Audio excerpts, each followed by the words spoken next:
Hi everyone, welcome to the Burnt Brass Homestead channel.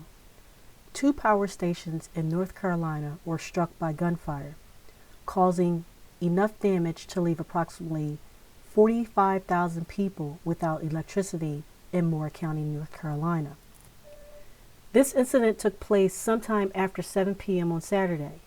A state of emergency was initiated, which includes a curfew from 9 p.m. to 5 a.m. North Carolina schools were also closed today, and the FBI has joined state officials to investigate this event. Moore County residents are expected to be without power for a few days while the substations are being repaired.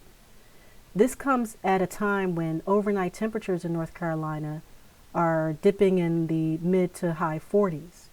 However, next week, it looks like temperatures will drop another 10 degrees. What does this mean for you? Well, this isn't the first time that something like this has happened in the U.S.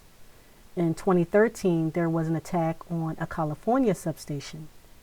May of 2020, there was a conspired attack on a Las Vegas electrical substation. In October 2020, 4 suspects were charged with a conspiracy to damage transformers in Idaho. In December 2020, it was reported that domestic extremists plotted to attack substations somewhere in the Northeast. And there are more than 6,400 power stations and 55,000 substations in the U.S. So don't be surprised if this becomes sort of a trend with copycats. And what if something like this happens in your neighborhood? This event is a major inconvenience for North Carolina residents. Keep in mind that most people are 100% dependent on electricity. Electricity to light and heat their homes, to treat municipality water, traffic lights, flushing toilets, emergency hospital equipment, security systems, cooking. Speaking of which, the county is providing transportation for those who have scheduled dialysis, chemotherapy, and radiation treatment. There will be a link to the county's website containing the schedule and more information in the description box. Incidents such as these are prime examples of why it is important to be able to survive on your own for a few weeks until order is restored.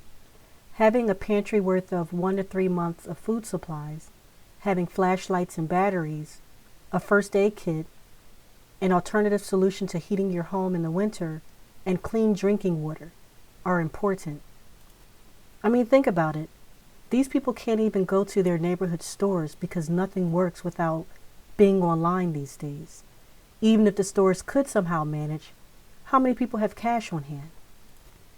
I mean, sure, those with cars could travel to neighboring counties for supplies, but nowadays, any type of incident encourages people to go looting. Why bother being caught in that type of an environment?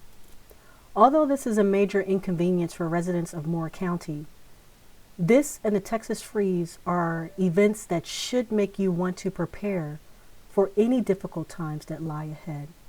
Not just a poop hits the fan or economic collapse or a doomsday scenario. Simple events such as these are worth being prepared for. I hope that you have found this video to be useful and informative. Please like, share, and subscribe to help this channel to grow.